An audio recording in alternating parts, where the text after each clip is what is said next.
अपराधी को अपराधी कहिए। योगी हत्यारा है, योगी पर कई संगीन मामले हैं। उस बात का निंदा करता हूं, आप उसे योगी कैसे कहते हैं? इसने तो मंदिर में प्रभु की सेवा छोड़कर सत्ता का सुख भोगने के लिए, और ये आपराधिक प्रवृत्ति का आदमी है, आप इससे कैसे उम्मीद कर सकते हैं? कहीं ना कहीं ये लोग हिंदू धर्म को कलंकित करने वाले लोग हैं, हिंदू धर्म को बदनाम करने वाले लोग हैं। आपने योगी कहा, ये लोग फर्जी हिंदू हैं, फर्जी हिंदुओं के ठेकेदार बनते हैं। रामायण ने लोगों को यह संदेश दिया कि हर भगवा वस्त्र पहनने वाला, हर प्रभु श्री राम का नाम लेने वाला राम भक्त नहीं होता। देश की सच्चाई सच छुपने नहीं देंगे। नमस्कार, आदाब। मैं हूं हाफिज गुलाम सरवर और आप देख रहे हैं देश की सच्चाई। इस समय पूरे भारत में सर्वाधिक चर्चे में जो प्रदेश है और जिस प्रदेश की मुखिया हैं वो प्रदेश है उत्तर प्रदेश, और उसके मुखिया है योगी आदित्यनाथ जी। हमारे सामने इस समय केवल एक नौजवान ही नहीं बल्कि वो नौजवान जो आप अक्सर जब भी यूट्यूब पर जाते होंगे, फेसबुक पर जाते होंगे तो इनको देखते और सुनते ज़रूर होंगे। पूरी तरह से इस समय छाए हुए हैं, तमाम चैनलों पर अपनी बेबाक राय के लिए प्रसिद्ध हैं, खुलकर बोलते हैं, निडर होकर बोलते हैं। जी हाँ, ये पंकज श्रीवास्तव जी हैं और बिल्कुल निर्भय होकर बोलते हैं। आज मैं भी इनके पास आया हूँ और चर्चा करूँगा इनसे कि उत्तर प्रदेश के कानून व्यवस्था यानी लॉ एंड ऑर्डर पर क्या इनकी राय है, क्या इनका मानना है। पंकज श्रीवास्तव जी, सबसे पहले तो देश की सच्चाई में आपका स्वागत है। और मैं जानना चाहूँगा आपसे कि वर्तमान में जो परिस्थिति बन रही है उत्तर प्रदेश में, योगी जी ने चुनाव में कहा था कि जितने भी अपराधी हैं वो उत्तर प्रदेश अब छोड़ दें, क्योंकि ये प्रदेश अब अपराधियों के लिए जो है जहन्नुम बन जाएगा, अपराध मुक्त प्रदेश होगा। क्या उन्होंने जो कहा था उस पर वो अडिग हैं, उसी राह पर चल रहे हैं या स्थिति कुछ और है? सबसे पहले आपके उस बात का निंदा करता हूं, आप उसे योगी कैसे कहते हैं? योगी का मतलब क्या होता है आप बताएंगे अपने चैनल के माध्यम से? ये ढोंगी है। योगी वो होता है जो संसारिक मोहमायाओं को छोड़कर प्रभु की सेवा में लगा होता है, वो होता है सन्यासी। इसने तो मंदिर में प्रभु की सेवा छोड़कर सत्ता का सुख भोगने के लिए, और ये आपराधिक प्रवृत्ति का आदमी है, आप इससे कैसे उम्मीद कर सकते हैं? जिस पर खुद ही सभी तरह के संगीन धाराओं में मामला दर्ज हो, जिसने अपने ऊपर तमाम धाराओं को मुख्यमंत्री बनते ही खत्म कराया हो, उससे अपराध मुक्त उत्तर प्रदेश का सपना देखना बेईमानी है। दूसरी बात, जिस तरीके से उत्तर प्रदेश में दिन प्रतिदिन घटनाएं हो रही है, चाहे वो देवरिया का कांड हो, कानपुर शेल्टर कांड हो, चित्रकूट की घटना हो, विकास दुबे की घटना हो, या कुलदीप सेंगर चिन्मयानंद जैसे लोग जो वहाँ बलात्कार की दिन प्रतिदिन घटना देते हैं, कहीं ना कहीं ये लोग हिंदू धर्म को कलंकित करने वाले लोग हैं, हिंदू धर्म को बदनाम करने वाले लोग हैं। आपने योगी कहा, ये लोग फर्जी हिंदू हैं, फर्जी हिंदुओं के ठेकेदार बनते हैं। हिंदू धर्म क्षमा, परोपकार, त्याग, तपस्या, बलिदान के लिए जाना जाता है। हिंदू धर्म बलात्कार करने के लिए नहीं जाना जाता है। हिंदू धर्म गुंडागर्दी के लिए नहीं जाना जाता है। हिंदू धर्म लोगों को प्रताड़ित करने के लिए नहीं जाना जाता है।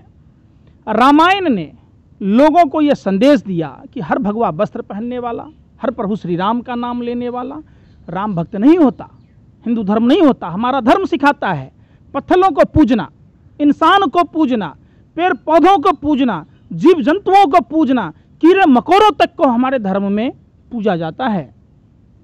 ऐसे में आप ढोंगी को योगी कहते हैं, ये सही नहीं है। अब आइए, हमारा इशारा कतई ये नहीं है। देखिए, वो जिस नाम से जाने जाते हैं, मैंने वो बातें की हैं, ये तो मैंने जनता फैसला करेगी कि उनको वो किस रूप में देखना चाहती है। मैं भी तो जनता हूं, नहीं तो इसीलिए आपको तो ये अधिकार है, लेकिन हमें ये अधिकार नहीं है। आपको ये अधिकार है। तो आप लोग इस तरीके का प्रोपेगेंडा नहीं चलाइए ना। अपराधी को अपराधी कहिए। योगी हत्यारा है, योगी पर कई संगीन मामले हैं। आप बताइए, बताते क्यों नहीं है कि योगी पर पूर्व में रहा है? किस तरीके से गैंगस्टर की भूमिका रही है योगी की? योगी के साथ विकास दुबे का फोटो था, केशव प्रसाद मौर्य के साथ था, स्वतंत्र देव जी जो वहाँ के प्रदेश अध्यक्ष हैं, जेपी नड्डा साहब जो भाजपा के राष्ट्रीय अध्यक्ष हैं, भाजपा के तारिपार गृह मंत्री अमित शाह जी के साथ उसके संबंध है, उमा भारती जी के साथ संबंध हैं। ये विकास दुबे भाजपा के विकास पुरुष हैं। जिन 6 सालों में योगी का तो विकास मिल गया, काउंटर हो गया, मोदी का विकास आज तक मिल ही नहीं रहा है। विकास कहाँ है, विकास कहाँ गया? नहीं, पिछले दिनों जब देश में एक आंदोलन चल रहा था जिसको CA/NRC का आंदोलन कहा जा रहा था, तो आपने देखा होगा कि उस समय भी मुख्यमंत्री योगी आदित्यनाथ ने, मैं तो योगी ही कहूँगा, वो जो लिखते हैं, ये कहा था कि बिल्कुल यहाँ कोई भी ऐसा व्यक्ति उत्तर प्रदेश में नहीं रह सकता जो पुलिस को या प्रशासन को या किसी भी सरकारी पदाधिकारी को किसी भी तरह से नुकसान पहुंचाए या डिस्टर्ब करे। जबकि पूरे देश ने देखा कि न केवल पदाधिकारी को परेशान किया गया बल्कि दिन के उजाले में गोलियों से भून डाला गया, शहीद कर दिया गया। तो इनके कोई पोस्टर, कोई होर्डिंग नहीं लगाए गए, कोई बयान नहीं आया। क्या दर्शाता है ये? जिस टीम का कैप्टन ही नरेंद्र मोदी जैसा फेंकू, बहुरूपिया, चुटलर, ड्रामेबाज, नौटंकीबाज हो, उसके टीम के बाकी सदस्यों का आप क्या कहेंगे? प्रधानमंत्री जी मनमोहन सिंह जी की सरकार में कहा करते थे, ये आतंकवादियों के पास में हथियार कहाँ से आते हैं? AK-47 योगी जी के घर में बनता है कि अमित शाह जी के घर में बनता है? AK-47 कहाँ से आया? अगर इसी में किसी मुस्लिम का नाम होता, दलित का नाम होता, मस्जिद में मिला होता, तो आज देश में इसका स्वरूप देश के दलाल मीडिया के भरवे पत्रकार किस तरीके से चलाते ट्रेंड। विकास दुबे को आतंकवादी कहने में देश के मीडियाओं को, आप एक बात बताइए, ये जो साजिश सुनियोजित है, वो बात क्या जिसका कोई राज न हो, वो कॉपी क्या जिसका कोई कवर न हो? राज की बात है। जिस उत्तर प्रदेश में लॉकडाउन के दरमियान आधार कार्ड जांचे जा रहे हैं आने वाले के, जाने वाले के, ऐसे में विकास दुबे का उत्तर प्रदेश से फरीदाबाद जाना, फरीदाबाद से उज्जैन जाना, उज्जैन के प्रभारी मंत्री नरोत्तम मिश्रा जी, वहाँ के गृह मंत्री हैं मध्य प्रदेश के। एक सवालिया निशान खड़ा होता है कि नरोत्तम मिश्रा जी कानपुर के प्रभारी मंत्री रहे हैं। विकास दुबे जब सरेंडर किया और जिस गाड़ी में लाया गया वो टाटा सफारी था, जो गाड़ी पलटी है वो UV 300 महिंद्रा की गाड़ी है। फिर लाश का बरामद होना टाटा सफारी में, ये कैसा षड्यंत्र, संयोग या साजिश प्रयोग कहेंगे आप? नहीं, एक सवाल तो और पैदा होता है दूसरी बात कि जब कस्टडी में था, उसने सिलेंडर किया, हाथों में हथकड़ी था, पैरों में रड डले हुए हैं, ऐसे में गाड़ी का पलटना, उसके साथ STF के जवानों का, अब क्या वहाँ पर थे नहीं थे, ऐसे में कैसे उनके हाथ खुले, कैसे हथियार छीन रहा था, कैसे भाग रहा था? इतने बड़े दुर्दांत अपराधी को क्या माने पिकनिक मनाने जा रहा था, वो कस्टडी में जा रहा था? ये सवालिया निशान उठता है। जो राज खुलने की बात थी उस राज को दफन कर दिया गया, राज को राज ही रहने दिया गया। खुद आपने देखा होगा वहाँ के जो विधानसभा अध्यक्ष थे और भी कई विधायक थे, कई नेताओं के साथ उनके संबंध थे, ये पोल न खुल जाए, कहीं ना कहीं न्यायपालिका में भरोसा नहीं था, ये सवाल उठता है। न्यायपालिका पर सर एक प्रश्न करूंगा, न्यायपालिका के प्रति उदासीनता लोगों के अंदर आ रही है। क्या सच में न्यायपालिका जिस भूमिका में होनी चाहिए वो अब नहीं है? जब से भाजपा RSS की सरकार आई देश में, नरेंद्र मोदी जी की नेतृत्व में, तमाम कानून व्यवस्था इनकी रखैल के रूप में काम कर रही है।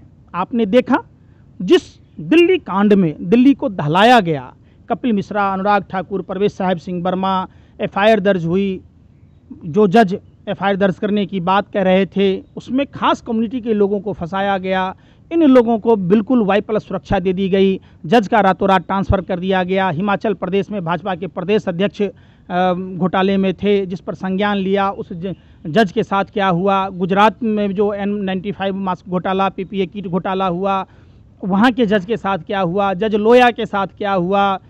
ये तमाम देखेंगे तो अब रंजन गोगोई को देख लीजिए जिसने राफेल की फाइल गुम कराई, दबाया मामले को कि आप चौकीदार को चोर नहीं कह सकते, चौकीदार चोर नहीं, चौकीदार भारत का लुटेरा है, चौकीदार डकैत है, जिसने इतनी बड़ी गेम प्लान के तहत। अब देश में सवाल उठता है कि देखिए, प्रधानमंत्री मोदी जी के नेतृत्व में हमारा देश का सरहद नहीं सुरक्षित है, हमारे देश की ज़बान सुरक्षित नहीं है, देश में माँ बहन बेटियाँ सुरक्षित नहीं हैं, देश में रुपया सुरक्षित नहीं है, देश में रोज़गार सुरक्षित नहीं है, देश में किसानों की स्थिति देख लीजिए, दिन प्रतिदिन किस तरीके से पेट्रोलियम पदार्थों के दाम कम हो रहे हैं पूरे वर्ल्ड में। यहाँ तक कि जिस पाकिस्तान से ये कंपैरिजन करते हैं, इनके सपनों में पाकिस्तान, मुसलमान, गांधी, नेहरू आते हैं। ये डरे सहमे लोग हैं भाजपा आरएसएस के लोगों को। ऐसा होता है जैसे सचिन तेंदुलकर का सपना शोएब अख्तर को आता था, ऐसे ही गांधी नेहरू परिवार का आता है। इन्होंने एसपीजी छीन ली कि ये लोग डरे रहेंगे, प्रोटेस्ट नहीं करेंगे। अब प्रियंका जी छीनना था, चीन का ज़मीन जो हड़प लिया, छीन लिया प्रियंका जी का मकान। इन्होंने एक बात नहीं समझ में आई कि प्रियंका गांधी जी के बसों का फिटनेस, ड्राइवर सब कुछ जांच लिया, तो विकास दुबे के बारे में नहीं पता चला। विकास दुबे के पास में AK-47 कहाँ से आया? हम पत्थर पर फेंकने वालों को आतंकवादी कहते हैं, AK-47 वाले को आतंकवादी कहने में देश के नेताओं को ट्वीट क्यों नहीं किया? अब रह गई बात कि देखिए, विकास दुबे का सत्ता से संरक्षण प्राप्त था, जिसके कारण पुलिस की मुखबरी हुई। वहाँ बहुत सारे लोग हैं। कौन लोग थे? जो वहाँ के अवस्थी साहब हैं, बहुत सारे ऐसे अधिकारी हैं जिन बहुत बड़ा मतलब ये चीज़ रिश्ता बताता है। जैसे अन्नू अवस्थी, आपको विजय दुबे, प्रमोद विश्वकर्मा और जय वाजपेयी, अवनीश अवस्थी के साथ इनके संबंध थे। तो क्या इन लोगों का भी होगा? हम योगी जी से उम्मीद करते हैं, चूँकि इन्होंने हिंदू धर्म का फर्जी आवरण ओढ़ रखा है, अपने आप को फर्जी धर्म का ठेकेदार कहते हैं, तो क्या उत्तर प्रदेश में अब सभी गैंगस्टरों को इनकाउंटर किया जाएगा? उम्मीद हम करते हैं एक बलात्कारी का भी इनकाउंटर। एक सवाल तो बनता है, जब आपने हिंदू धर्म का नाम लिया तो सनातनी व्यवस्था में ब्राह्मण आदर योग्य होता है, लेकिन इनकी सरकार के आने के बाद हमें ऐसा लगता है कि कहीं न कहीं ब्राह्मणों के साथ एक दबाव की पॉलिसी। और आप देखिए, हिंदुत्व की एक प्रबल आवाज़ कहे जाने वाले क्या कहते हैं तिवारी जी, कमलेश तिवारी जी की मैं बात कर रहा हूं, उनकी हत्या हो गई, उसे बात को दबा दिया गया, कोई जांच पड़ताल नहीं हुआ। तो क्या योगी जी को हम हिंदुत्व का ध्वजारोहक कह सकते हैं क्या? जो चित्रकूट रामायण में मुख्य भूमिका चित्रकूट का रहा है, प्रभु श्री राम का वहाँ मेन स्थान रहा है। जो अगर अयोध्या के लोग मानने वाले लोग हैं, ये प्रभु श्री राम की, ये राम के नाम के सौदागर हैं, ये राम के नाम का व्यापार करते हैं, वोट में इस्तेमाल करते हैं, राजनीतिकरण करते हैं। उसी अयोध्या में लॉकडाउन के दौरान साधु की हत्या हो गई, बांदा में हुई, गोरखपुर में सिपाही की पुलिस वालों के द्वारा पीट पीट कर हत्या की गई। जिस तरीके से आपने कहा कि ब्राह्मण पूजनीय होते हैं, रावण, हमारा धर्म हिंदू धर्म गलत को गलत कहना सिखाता है। रावण, कौरव और कंस को हम तभी कहते हैं गलत। हमारा धर्म, उस समय मुसलमान नहीं थे, उस समय ईसाई नहीं था, लेकिन चूंकि रावण भी ब्राह्मण था, रावण से बड़ा ज्ञानी नहीं था, फिर भी प्रभु श्री राम ने उनकी वध किया। धर्म के हिसाब से आप देखेंगे तो आप इसको जाति से जोड़कर देखना सरासर गलत है। वो ब्राह्मण नहीं हो सकता जो क्रूर हो, जो दूसरों को प्रताड़ित करता हो, जो दूसरों को प्रताड़ना देता हो। ब्राह्मण वो है जो धर्म के लिए जाना जाता है, ज्ञान के लिए जाना जाता है। और हमारे हिंदू धर्म में प्रभु श्री राम ने कहा कि जो ब्राह्मण दक्षिणा ना मांगे, दूसरे के यहाँ भोजन न करे, वो ब्राह्मण पूजनीय है। मतलब आप राजा हैं, 56 भोग खिलाएंगे तो आपके यहाँ लोग जल्दी पूजा कराएंगे, जो गरीब हैं उनके यहाँ नहीं कराएंगे।